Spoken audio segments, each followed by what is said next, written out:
In the giant-sized Dark Phoenix saga, we find the Phoenix as she's just drained a planet, fueling the Dark Phoenix. But orchestrating a lot of this is Legion, son of Professor Charles Xavier. See, Miss Marvel has been battling a time-traveling Legion that's attempting to disrupt the history of the X-Men. As the Dark Phoenix descends upon the X-Men, Miss Marvel joins the fray. Miss Marvel grabs the Dark Phoenix as she has her back turned. But the power of the Dark Phoenix is way too much for Miss Marvel to contain.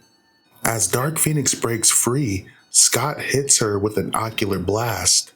But Dark Phoenix just shirks it off, blasting Cyclops through a tree. The X-Men mobilize as they came a long way since Krakoa, and in their mind, there's no timeline where Scott dies. But Phoenix lets them know they're lacking in imagination to think there aren't things so much worse than death. But then Legion arrives as he wants to entice the Dark Phoenix. Legion lets the Dark Phoenix know there are infinite timelines, and every moment will always be a struggle for control between her and Jean Grey. And eventually, Jean will always win. Legion entices the Phoenix to join him and use his body as an altar. The Dark Phoenix leaves Jean and enters Legion's body, giving him massive power. Legion flies off while Miss Marvel catches Jean, and Jean is free to reunite with the X-Men for now. Legion takes to the stars to ravage the galaxy, as the group believes he's saving them for last. But back at the X-Men mansion, the group finally gets to rest, as Beast wonders if it was all Dark Phoenix that killed those 5 billion people, or if Jean had any part in it. But Scott basically tells Beast to shut the fuck up, don't talk about his lady that way. Jean hears this and she is saddened and she returns to her room. But Miss Marvel goes to Jean's room to comfort her and reassure her that it was the Dark Phoenix that killed those 5 billion people. Jean was merely a passenger. Kamala manages to cheer Jean up, but elsewhere in the galaxy, as Legion Phoenix is ravaging the stars, there's a slight struggle with his inner self, as the real Legion lets him know he's so powerful yet senseless.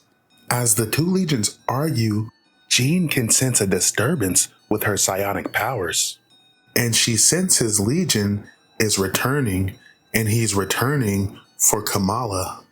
Jean Grey grabs Miss Marvel and rendezvous with the Professor. The Professor has also felt the disturbance, but before the X-Men mobilize, they all apologize to Jean. The X-Men make their way off planet as not to devastate the Earth, and they're assisted by several Shi'ar guardians. But as Legion Phoenix descends, he absolutely eviscerates several guardians without even trying. Gladiator attempts to meet Legion Phoenix's blow, but Legion Phoenix shatters the Guardian into pieces. As the Titan attempts to confront Legion, he's immediately disintegrated and put down. Scott tells Jean to retreat with Kamala while they hold off Legion and put their plan into action. And as Jean and Miss Marvel retreat, each one of the X-Men gets systematically defeated. Wolverine gets flamed. Nightcrawler gets decimated. Angel absolutely eviscerated.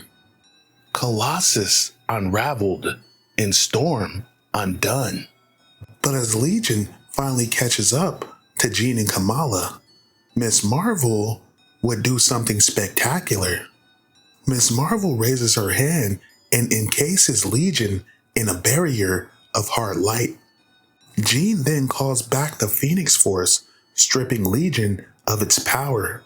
But as Jean is still in control, she wants to choose a different path, so she goes to one of the celestial machines.